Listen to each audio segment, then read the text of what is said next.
ओम नमः शिवाय गुरवे सच्चिदानंदमूर्तये निष्प्रपंचाय शांताय निरालंबाय तेजसे विश्वं दर्पण दृश्यमान नगरी तुल्यन्निजान्तर्गतं पश्यन्नात्मनि मायया बहिरिवोद्भूतं यथा निद्रया यत्साक्षात् कुरुते प्रबोधसमये स्वात्मानमेवाद्वयं तस्मै श्रीगुरुमूर्तये नमः इदं श्रीदक्षिणामूर्तये जन्माद्यस्य यतोऽन्वयादितरतश्चार्थेष्वभिघ्नस्वराट् तेने ब्रह्महृदाय आदिकवये मुह्यन्ति यत्सूरयः तेजो वारिमृदां यथा विनिमयो यत्र त्रिसर्गो मृषा धाम्ना स्वेन सदा निरस्तकुहकं सत्यं परं धीमहि सत्यं परं धीमहि सच्चिदानन्दरूपाय विश्वोत्पत्त्यादिहेतवे तापत्रयविनाशाय श्रीकृष्णाय वयं नुमः श्रीकृष्णाय वयं नुमः श्रीकृष्णाय वासुदेवाय हरये परमात्मने प्रणतक्लेशनाशाय गोविन्दाय नमो नमः गोविन्दाय नमो नमः। हरिओम प्रभु जी। आज के इस अध्यात्म परिषद में आप सबका स्वागत है। श्रीमद् भागवत जी का तीसरा स्कंद 25वां अध्याय चल रहा है। उसमें 32 और 33वें श्लोक में कपिल भगवान अपनी माता देवहूति को भक्ति का, भक्त का और भक्ति और भक्त के लक्षणों का निरूपण कर रहे हैं। और ऐसी भक्ति जो उसने बताया, ऐसी अनन्य भक्ति करने से क्या होता है, इसकी बात उन्होंने अभी अभी की। उन्होंने कहा कि कर्म करना चाहिए, लेकिन कौन सा कर्म करना चाहिए? जो श्रुति, शास्त्र और सद्गुरु की आज्ञा के अनुसार हो, वही कर्म करने चाहिए। मन माने कर्म करने नहीं चाहिए। श्रुति में जो बताया गया है, जो विधिवत बताया है, निषेध रूप जो कर्म है वह नहीं करना चाहिए। विधिवत जो कर्म है वही करना चाहिए। शास्त्र माने पुराण शास्त्र या स्मृति शास्त्र, इसमें भी जो बताया गया है उसके अनुसार कर्म करने चाहिए। और अपनी परंपरा एवं अपने गुरुदेव की आज्ञा के अनुसार। कभी कभी ऐसा होता है कि भाई असमंजस हो जाती है कि ऐसी परिस्थिति में क्या करना चाहिए। शास्त्र में तो लिखा है कि ऐसा करो, लेकिन अगर वैसी परिस्थिति नहीं है तो फिर क्या करें? तो अपनी परंपरा को खंगालो। अपनी परंपरा में ऐसी कभी परिस्थिति आई हो, तब हमारे संत जनों ने, महात्माओं ने क्या किया था, तो उसकी आज्ञा क्या है, उसके अनुसार हमें अपने कर्म करने चाहिए। माने शास्त्र, श्रुति और महात्माओं की अनुभूति से अनुमोदित, गुरु के उपदेश दिए हुए, उपदिष्ट ऐसे कर्म करने से क्या होगा? तो 4 बातें होगी। ये बताया कि एक तो मन में एकाग्रता आएगी। अभी हमारा मन एकाग्र नहीं है, 1 मिनट भी अपने स्वरूप में स्थिर नहीं रह सकता। भांत भांत के विषयों के विचार मन में उठते रहते हैं और मन छलांगे मारता रहता है। पल में तोला पल में मासा, ऐसी कहावत है। हमारा मन एक पल में तो यहाँ है, दूसरे पल में कहीं और चला गया। तीसरे पल में अमेरिका यूरोप चला गया, चौथे पल में चंद्र पर चला गया, सूर्य पर चला गया, सूर्य के विचार करने लगा, चंद्र के विचार, भगवान के विचार करने लगा, फिर भूत के विचार करने लगा, फिर भविष्य के विचार करने लगा। तो मन हमारा एक अग्र, मन के सामने एक ही चीज हो उसको कहते हैं एकाग्र। तो मन एकाग्र होगा, इस प्रकार से अगर कर्म किए जाएंगे तो मन एकाग्र होगा। दूसरा, हमारी श्रद्धा दृढ़ होगी कि नहीं, शास्त्र ने जो कहा है, सदगुरु ने जो कहा है, शास्त्र सदगुरु वाक्येषु विश्वास, उसको कहते हैं श्रद्धा। शास्त्र और सदगुरु के वाक्य में हमें पूर्ण विश्वास हो जाए, अडिग विश्वास जो कभी डगे नहीं, उसको कहते हैं श्रद्धा। विश्वास के साथ जिसमें आदर भी, पूज्य भाव भी होता है, वहाँ श्रद्धा होती है। और तीसरा होगा, सत्य में हमारी स्थिति हो जाएगी, क्योंकि मिथ्या को हमने नहीं माना। शास्त्र के अनुसार जो सत्य है, श्रुति के अनुसार जो सत्य है, सदगुरु की आज्ञा और अपनी गुरु परंपरा के अनुसार जो सत्य है वो हमने माना, तो सत्य में हमारी स्थिति हो जाएगी। और तब क्या होगा, हमारी वृत्ति स्वाभाविकी हो जाएगी। वृत्ति का स्वभाव क्या है?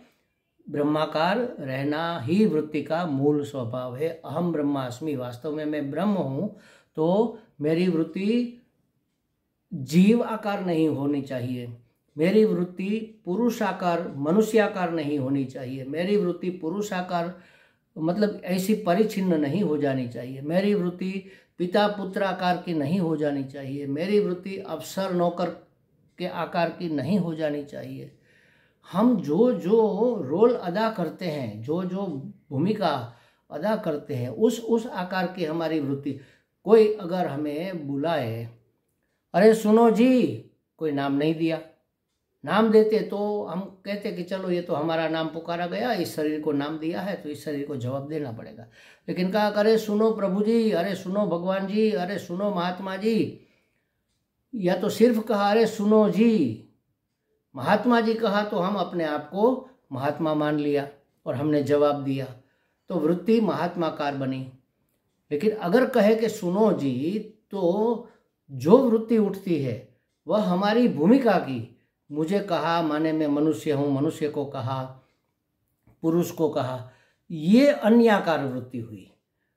अपने आकार की स्वाभाविक वृत्ति है, कोई पुकारे और जो हमें अभी प्रत्यय उठता है व्यक्ति का, उसके बदले ब्रह्म का प्रत्यय उठे, तब समझना कि वृत्ति स्वाभाविक ही हो गई, अहम ब्रह्मास्मि हो गया। तो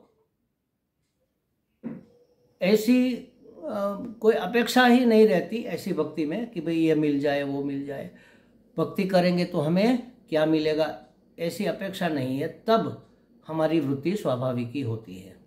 जब वृत्ति भगवान को विषय करने लगे, माने ब्रह्माकार हो जाए, यही भक्ति है। और ऐसी भक्ति ही सिद्धि और मुक्ति से भी श्रेष्ठ है। ऐसी भक्ति शंकराचार्य जी ने कहा, स्वरूपानुसंधान भक्ति रीत्यभिधीयते, अपने स्वरूप का अनुसंधान रहना ही भक्ति कही जाती है। और ऐसी भक्ति मुक्ति से भी श्रेष्ठ है और सिद्धि से भी श्रेष्ठ है। कैसी मुक्ति? सायुज्य, सालोक्य इत्यादि मुक्ति से श्रेष्ठ है। क्यों ऐसी क्यों श्रेष्ठ है? क्योंकि इसमें वासना कोश भस्म हो जाता है, हमारा संस्कार कोश, कर्म संस्कार का जो कोश है हमारे अंतःकरण में, हमारे सूक्ष्म शरीर में, हमारे लिंग शरीर में, वह भस्म हो जाता है। कैसे भस्म हो जाता है? मतलब भस्म होकर कैसे वो भस्म कर देती है?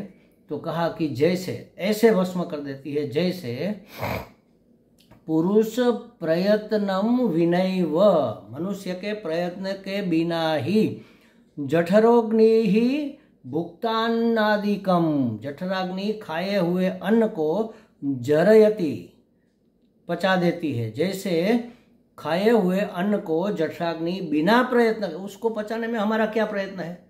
हम तो खा पी कर सो गए, सुबह उठे तो पेट खाली, कहाँ गया अन्न? सब पचा दिया किसने? जठराग्नि ने।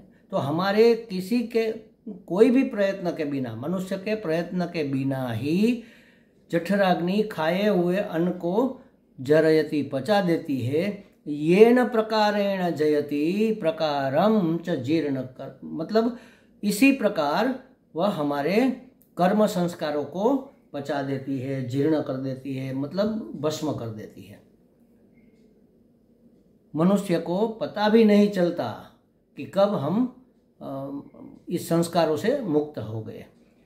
इति एव मोक्षार्थम किमप्य यतमानम, इस तरह मोक्ष के लिए भी किसी प्रयत्न के बिना ही सिद्धि मिल जाएगी। क्या करना होगा? श्रवण कीर्तनादिकम च नित्यम कुर्वाणम, श्रवण कीर्तन आदि नित्य करने वाले को, उनके माधुर्य का आस्वाद करने वाले को, ऐसे भक्त को भक्ति संसार से मुक्त कर देती है। श्रवण आदि, आदि में बाकी बहुत सारी चीज़ें समा जाती है। श्रवण किया या तो पढ़ा या सुना, इसको श्रवण कहेंगे।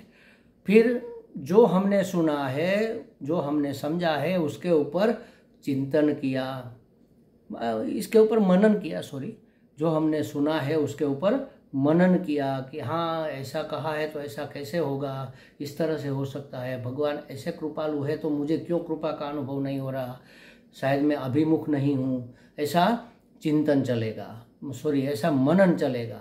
और मनन के बाद जो बातें समझ में आएगी वह किसी और को बताएंगे, उसको कहेंगे कीर्तन, या तो गाएंगे या बताएंगे। दो तरह से बताई जाती है, बोलकर बताई जाती है और गाकर बताई जाती है। प्रभु जी तुम बड़े दयालु हो, राम तुम बड़े कृपालु हो, ये गाकर बताया। और इसके बारे में विश्लेषण करके अगर हम बताएं तो बोलकर बताया। तो श्रवण किया, फिर मनन किया, फिर कीर्तन किया। कोई सुनने वाला है तभी तो कीर्तन करेंगे, सुनने वाला नहीं है तो गाएंगे सिर्फ। और जब बिल्कुल अकेले हैं, न तो श्रवण कर रहे हैं, न तो मनन कर रहे हैं, न तो कीर्तन कर रहे हैं, तब स्मरण करेंगे। इसको चिंतन कहते हैं। वो मनन था, यह चिंतन। चिंतन चित्त से होता है, मनन मन से होता है। मन में तर्क वितर्क उठते हैं, ऐसा ठीक है या वैसा ठीक है, ये होना चाहिए या वह होना चाहिए, ऐसा कहना चाहते हैं या वैसा कहना चाहते हैं। फिर निश्चय होता है कि नहीं, ऐसा ही कहना चाहते हैं। जो निश्चय हो गया वह चित्त में संग्रहित हो गए संस्कार। जब अकेले है तब चित्त के संस्कार को फिर से स्मरण करना, अहम ब्रह्मास्मि, मैं ब्रह्म हूँ। मनोबुद्धि अहंकार चित्तानि नाहं, न च श्रोत्र जिह्वे न च घ्राण नेत्रे न च व्योम भूमिर्न तेजो न वायु, चिदानंद रूपः शिवोऽहं शिवोऽहं, चिदानन्दरूपः शिवोऽहं शिवोऽहं। इसको कहेंगे चिंतन, इसको कहेंगे स्मरण। तो 4 अंग हुए महाराज भक्ति के। श्रवण करो या पठन करो 1, फिर उसको बताओ या गाओ 2, तीसरा उसके विषय में सोचो मनन करो 3, और चौथा जो समझ में आया उस अहम ब्रह्मास्मि को याद करो, उसका चिंतन करो। हमेशा याद रखो, याद करना नहीं, याद रखना है कि मैं ब्रह्म हूँ, मैं ब्रह्म हूँ, तो वही प्रत्यय उठेगा। तो ऐसी भक्ति मुक्ति से भी श्रेष्ठ मानी जाती है। ये ऐसी भक्ति ही हमें मोक्ष प्रदान करेगी, मुक्ति प्रदान करेगी, मतलब आत्यंतिक मुक्ति। उनके माधुर्य के आस्वाद करने वाले भक्त को ऐसी भक्ति संसार से मुक्त कर देती है। तो नायमात्मा प्रवचनेन लभ्यो न मेधया न बहुना श्रुतेन, ये यमे वैश्य वृणुते तेन लभ्यः तस्यैष आत्मा विवृणते तनुस्वाम। क्या कहा है कठोपनिषद में, शास्त्र में कहा है कि यह आत्मा प्रवचन मात्र से प्राप्त होने वाला नहीं है। भाई हमने तो बहुत सुना, हमने तो कितनी कथाएं सुनी, हमें तो ज्ञान नहीं हुआ, हम तो मुक्त नहीं हुए। मात्र सुनते रहने से कुछ नहीं होगा। सुनने के बाद ये जो 4 स्टेप बताए वह करना पड़ेगा। माने इसको कहते हैं भगवान का वरण करना पड़ेगा। वरण क्या होता है? जैसे देखो पहले के ज़माने में स्वयंवर हुआ करता था। राजा की राजकुमारी है, बहुत गुणियल है, बहुत सुलक्षणी है, बहुत सुंदर है, राजा भी बड़े महान है। अब उस कन्या को उसके योग्य वर कैसे मिले, तो कैसे पता चले कि कौन से वर में क्या क्या गुण है?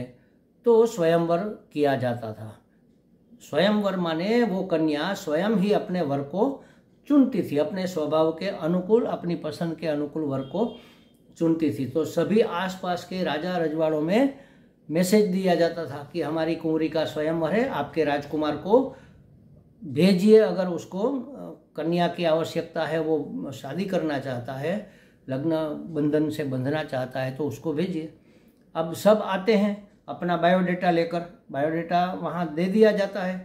तो जो कन्या की सहेली होती है वह उसके साथ चलती है। कन्या हाथ में हार लेकर चलती है, एक के बाद एक के पास जाती है। ये वहाँ के राजकुमार है, उसका राज्य इतना बड़ा है, इसके पिता इतने महान है, ये राजकुमार में ये गुण है, ये बड़े अच्छे लड़ाकू है, ये बड़े अच्छे कवि है, ये बड़े अच्छे तलवारबाज है, तीरंदाज है, ये बड़े अच्छे स्वभाव के हैं, दयालु है। जो भी उसके गुण है वह बताती जाती। अगर कन्या को अनुकूल लगे उसके रूप, उसके गुण, उसके लक्षण, तो उसको वरण कर लेती है। नहीं लगे तो दूसरी जगह, दूसरे के पास जाती है, तीसरे के पास, जो पसंद आए उसका वरण कर लेती है। वरण कर माने उसको वरमाला पहना देती है और तय कर दिया कि यही हमारे वर होंगे। बाकी सब अपने आप निगलेक्ट हो गए, वो निवृत्त हो गए, सब खा पी कर मौज मनाकर फिर चले जाएंगे। जिसका वरण किया है उसके साथ वो अपनी जिंदगी बिताएगी। तो उसी तरह हमें आत्मा को वरण कर लेना पड़ता है। जिसने आत्मा का वरण किया उसी के लिए वह आत्मा अपनी जात को, अपने आप को खोल देता है, अपने आप को स्पष्ट करता है। जिसने उसका वरण किया, वरण किया माने क्या हुआ? उसी एक को ही स्वीकार किया। अब किसी और चीज में हमारा कोई इंटरेस्ट नहीं है। ब्रह्म सत्य, जगन मिथ्या। ब्रह्म ही सत्य है, जगत पूरा मिथ्या है। अहम और इदम, ये 2 चीजें हैं। अहम माने मैं, और मैं के सिवा जो भी है सब इदम है, और इदम अनात्मा है, माने मिथ्या है। क्योंकि अहम, अहम के सिवा, आत्मा, आत्मा, आत्मा, आत्मा के सिवा, परमात्मा के सिवा द्वितीयो न अस्ति, दूसरा तो कोई है ही नहीं। तो अगर हमने आत्म तत्व का वर्ण कर लिया तो वह आत्मा ही हमारे सामने अपने आप को खोल देता है। तब परमात्मा भी उसका वर्ण, हमने जब उसका वर्ण किया तो वो भी हमारा वर्ण कर लेता है, उस साधक का वर्ण कर लेता है। आत्मा से ही आत्म तत्व लभ्य होता है, सिर्फ सुनने से नहीं होता।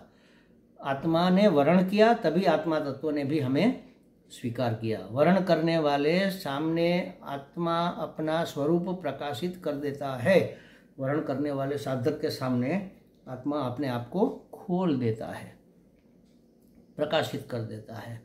माने भगवान की करुणा रूपा भक्ति से भगवान के नाम, रूप, गुण, लीला, ऐश्वर्य, माधुर्य, इसके अनुभव रूप ज्ञान से मोक्ष उपलब्ध हो जाता है।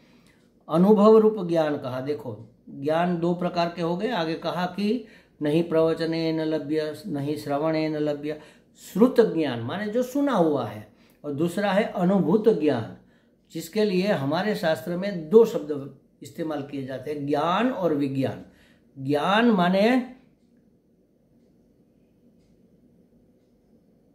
सब कुछ आत्मा है, ये हो गया ज्ञान। और वह आत्मा मैं हूं, ऐसी अनुभूति हो जाना, यह हो गया विज्ञान। जो हमने जाना समझा है उसको हम अनुभव भी कर ले। अहम ब्रह्मास्मि, मैं ब्रह्म हूं। गुरुजी ने जब कहा कि तत्वमसि, वह ब्रह्म तू है। जो अपने आप को जीव मान रहा है वह तू जीव नहीं, तू तो वह ब्रह्म है। उसने कहा, हमने जान लिया कि हम ब्रह्म है। फिर अनुभव किया कि कैसे हम ब्रह्म है, और अनुभूति हो गई कि अहम ब्रह्मास्मि, तो ये हो गया विज्ञान।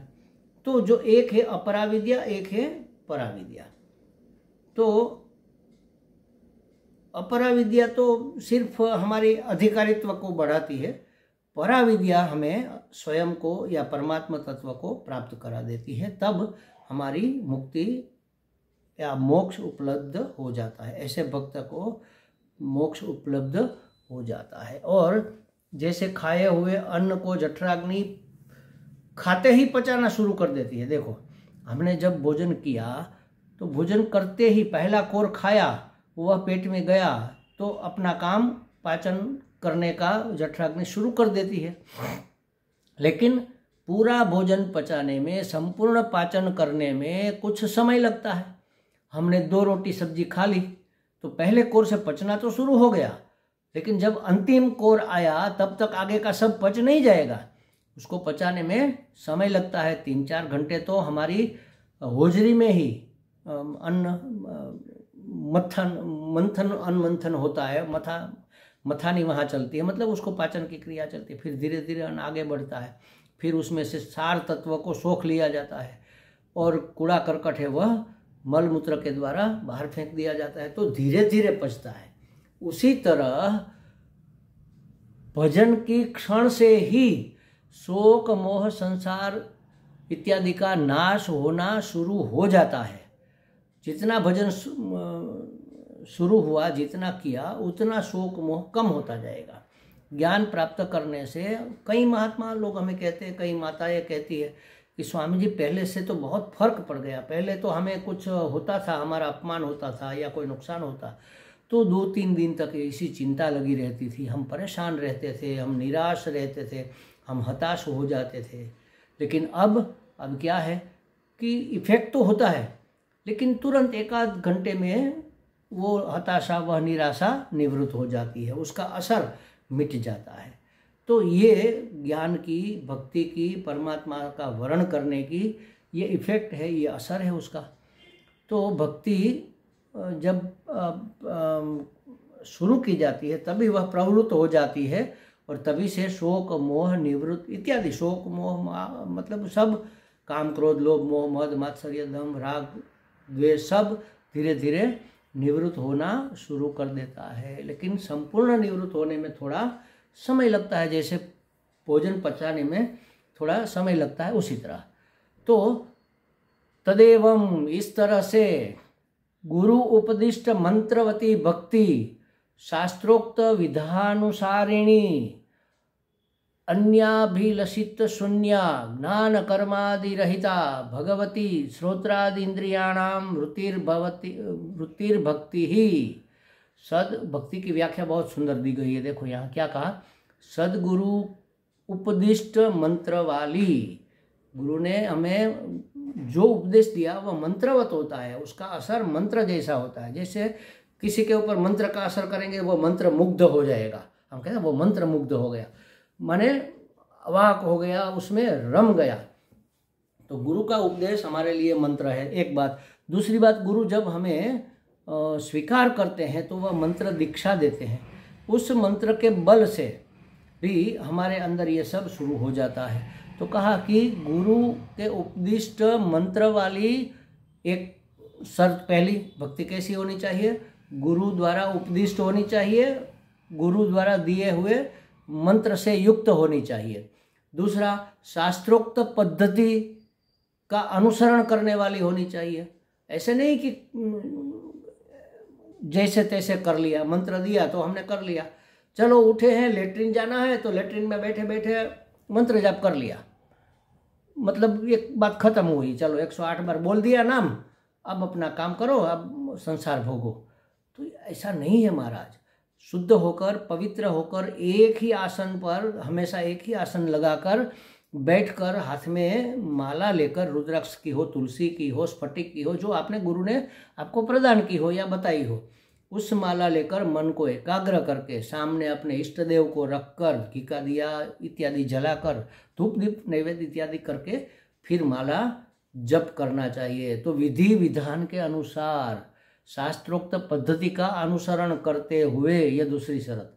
तीसरी, अभिलाषा रहित होकर, कि भाई हम इतने मंत्र जाप करेंगे तो हमारे कमर का दर्द ठीक हो जाएगा, हम इतना करेंगे तो हमारा बेटा परीक्षा में पास हो जाएगा, उसको नौकरी मिल जाएगी, हम इतना मंत्र जप करेंगे तो हमें ये धन मिल जाएगा। ऐसी अभिलाषा नहीं होनी चाहिए। क्यों नहीं हो भाई? क्योंकि हाथी को हल से नहीं जोता जाता, वहाँ तो बैल को ही जोतते हैं। तो हाथी का तो सवारी, राजा की सवारी के लिए उपयोग होता है। तो ये मंत्र, ये भक्ति हमें मुक्ति देने वाली है। जो नित्य वस्तु है वह देने, ऐसी अनित्य और क्षुल्लक वस्तु के लिए उसका उपयोग करना ठीक नहीं है। इसलिए कहा अभिलाषा रहित, कामना रहित। कोई कामना नहीं होनी चाहिए बदले की, कि बदले में मुझे ये मिल जाए। और ज्ञान कर्म की प्रवृत्ति से रहित, ज्ञान माने अपरा ज्ञान, इसकी भी अपेक्षा नहीं है कि ऐसे इतना करेंगे तब प्राप्त होगा, उतना करेंगे तब प्राप्त होगा। कर्म की कोई अपेक्षा नहीं है। ज्ञान माने ग्रेजुएट होगा तो ही भक्ति मिलेगी, ऐसा नहीं है। अनपढ़ को भी भक्ति मिल सकती है, स्त्री को भी मिलती है, पुरुष को भी मिल सकती है, बच्चे को भी मिलती है, बूढ़े को भी मिलती है। मेरे हिसाब से तो बूढ़े से ज़्यादा अच्छी बच्चों को मिलती है। ध्रुव, प्रहलाद इत्यादि जैसे भक्त थे, ऐसे भक्त कहाँ ढूंढने को मिलेंगे। मीराबाई बचपन से ही भक्त हो गई थी। तो ये कोई शर्त नहीं है कि इतना ज्ञानी है, इतना बड़ा उम्र का है, या तो इतना है तभी भक्ति मिलेगी, या इतना इतना कर्म करेगा तभी भक्ति मिलेगी। तो इससे रहित भक्ति ऐसी श्रोत्र आदि इंद्रियों की भगवान में वृत्ति का नाम भक्ति है। ऐसी वृत्ति जो किसी अपेक्षा से रहित है, किसी अभिलाषा से रहित है, शास्त्र की पद्धति के अनुसार है और गुरु के द्वारा दी हुई मंत्र युक्त है, ऐसी वृत्ति का नाम भक्ति है। ऐसी वृत्ति अगर हमारी हो जाए तो यही भक्ति है जो सर्वश्रेष्ठ है। भक्ति तो बहुत सारी स्टेज की होती है, लेकिन सर्वश्रेष्ठ भक्ति यही है, और यही भक्ति हमें मुक्ति प्रदान कर सकती है। कोई है ऐसा भी भक्त होता है कि जो भगवान की सन्निधि चाहता है, भगवान से एक हो जाना चाहता है, माने सायुज्य मुक्ति चाहता है। और कोई ऐसा है जो हरि चरण की सेवा करना चाहता है, तो उसकी भक्ति में तारतम्य रहता है। लेकिन जो अभी हमारी यहाँ बात हुई कि शास्त्रोक्त विधि अनुसार गुरु द्वारा, सदगुरु द्वारा मंत्र युक्त दी गई भक्ति, दी गई मंत्र युक्त होने वाली हमारी वृत्ति, शास्त्रोक्त पद्धति के अनुसार होने वाली विधि, अभिलाषा से रहित और ज्ञान कर्म या तो इत्यादि योग्यता, पुरुष स्त्री इत्यादि आज एजुकेशन या अपरा विद्या के बगैर जो हमारी वृत्ति बनती है उसको भक्ति कहते हैं। इसके विषय में और कितने कितने लोग क्या क्या प्रकार की भक्ति करते चाहते हैं, इसकी बातें भी है, वो आगे होगी। ओम पूर्णमदः पूर्णमिदं पूर्णात् पूर्णमुदच्यते पूर्णस्य पूर्णमादाय पूर्णमेवावशिष्यते। ओम शांति शांति शांति। हरि ओम। श्री गुरुभ्यो नमः। हरि ओम।